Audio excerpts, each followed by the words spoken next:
Hi everybody, I'm Kirti Sharma and welcome back to my channel.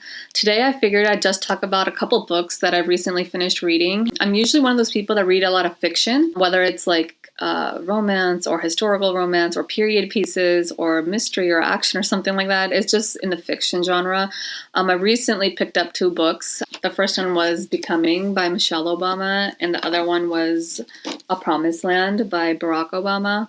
I picked these up just because, I wanted to know what they had to say, what it was about. There were a lot of rave reviews about them, so I wanted to see what was going on.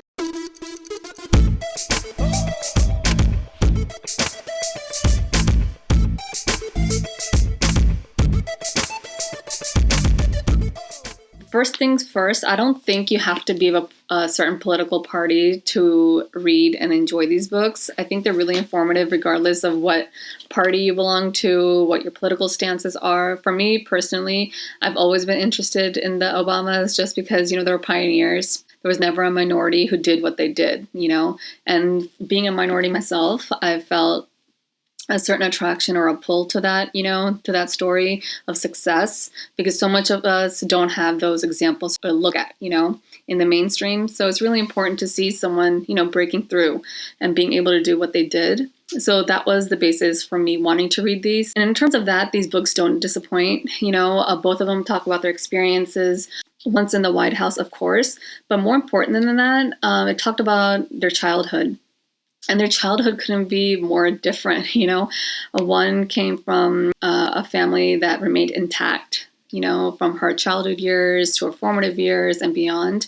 They lived in the same house, on the same street, for the duration of, her childhood or teenage years or college years and beyond. And for Barack Obama, he came from a family where his dad didn't live with him. He was in Kenya and his mom was from the Midwest, and they lived in Hawaii with his grandparents. And even during that time, I think it was interesting how his grandparents played, I guess, the primary role in raising him because his mom, worked overseas.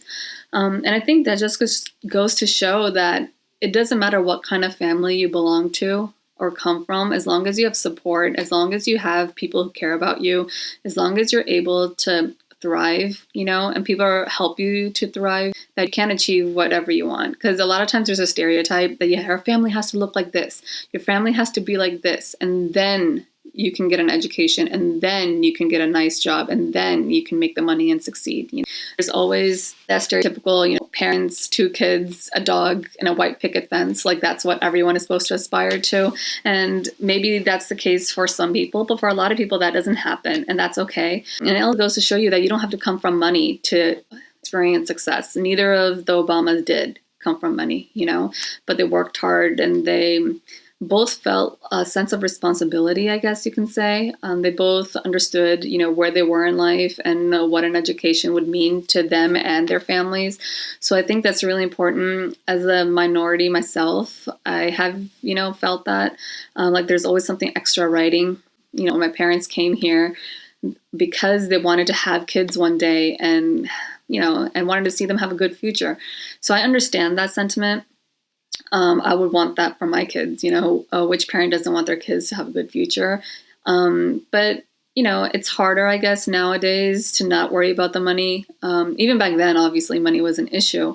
But, education is expensive now. It's very expensive in the U.S. And hopefully for a lot of families, that stops being a problem because money is one of the underlying factors on what else people to seek that higher education. And as we all know, higher education is like a must, no matter what that is. That could be vocational school, that could be a 2-year college, that can be a 4-year college, that can be grad school, that can be whatever it is that you need to do in order to, provide for yourself and your family and have a happy and, successful life, right? There's no set path or like a set ladder you have to climb, whatever works for you. I think with these books, obviously A Promised Land is ginormous. Okay. It's 750 pages and he's still not done talking. There's going to be a second volume that comes out. This one covers his childhood, his formative years, and his first term. So I'm assuming obviously the second volume is going to cover the second term.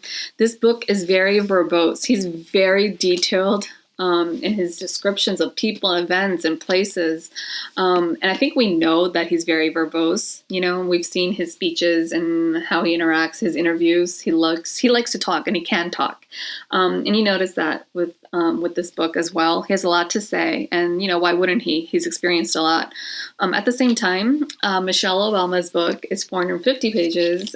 Also covers her childhood, her formative years, her experiences, as a working mother and also as First Lady. But she doesn't ever go into as much detail as Barack Obama does. She's more to the point. She's more direct. And I think that also reflects her personality. We've seen it. In the books, they both mention how Michelle Obama's a funner one. She knows how to have a good time. And obviously, she does worry about things and she does stress over things. But at the end of the day, she can let loose. Whereas Barack Obama has a harder time doing that. And obviously, the job description requires you to be serious, right? And so he was pretty serious. But I like the fact that, throughout the presidency, he was able to still, interact with his friends, his brother-in-law, and, play a game of basketball, those normal things that you used to do in your everyday life. But now you're the president of the United States. Do you still have time to do that? Right? Because as you can imagine, there's so much going on around him. And I don't really want to talk about the politics behind it. Obviously, we've lived through it. We know some about it. But it's just interesting to get both Michelle Obama and Barack Obama's views on it, on what happened. And in The Promised Land, they talk about a few different, key milestones during the presidency, the drawbacks or the setbacks and the positives that happened during it, like the financial crisis, the Arab Spring, finding Osama bin Laden.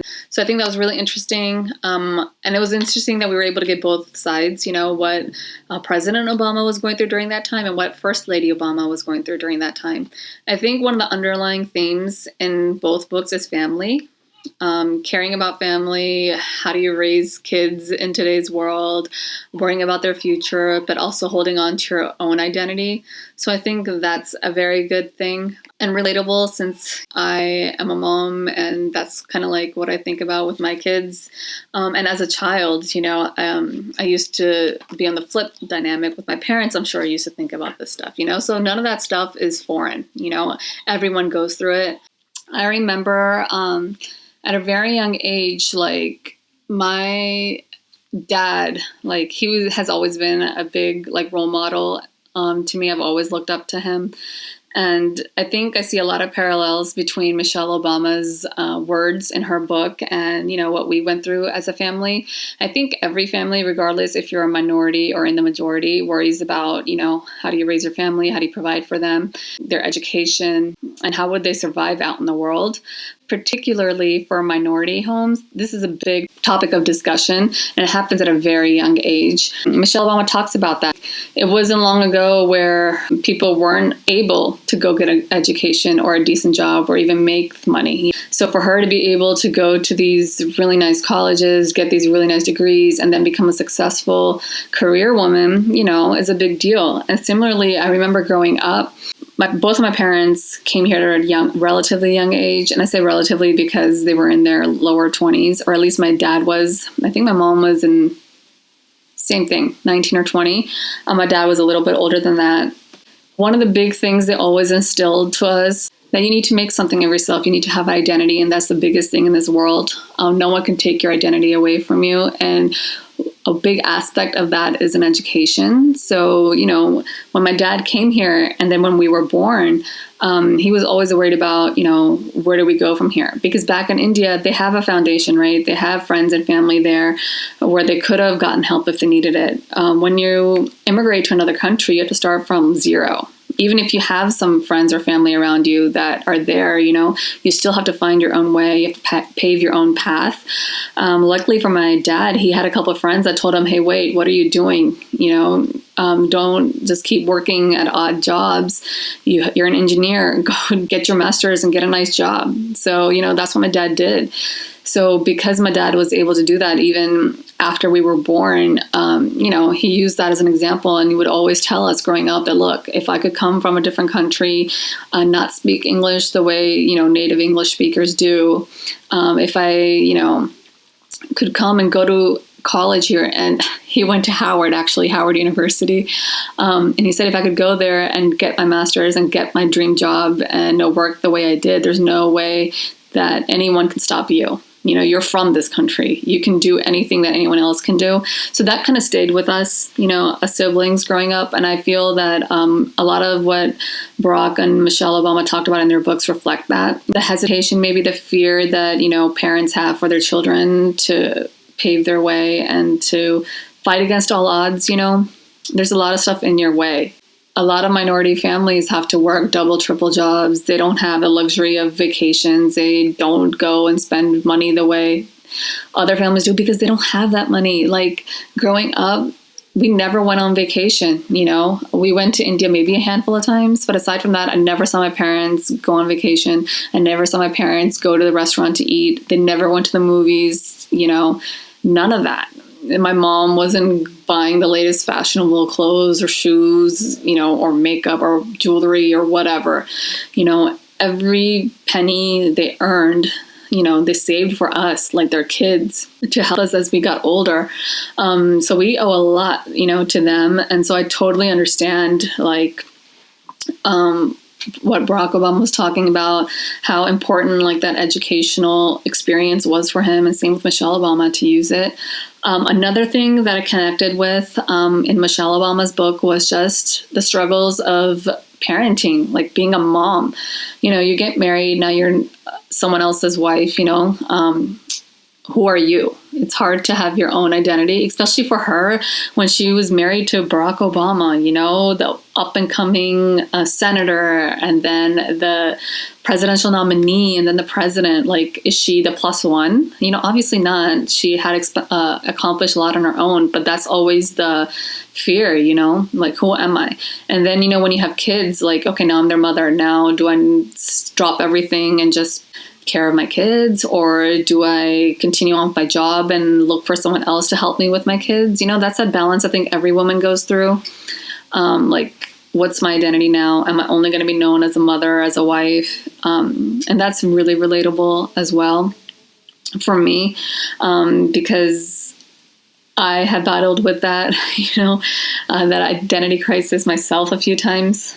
So yeah, I think that's really relatable. I could go on and on and on and talk about it, but it is, like I said, this is a really easy read. So give it a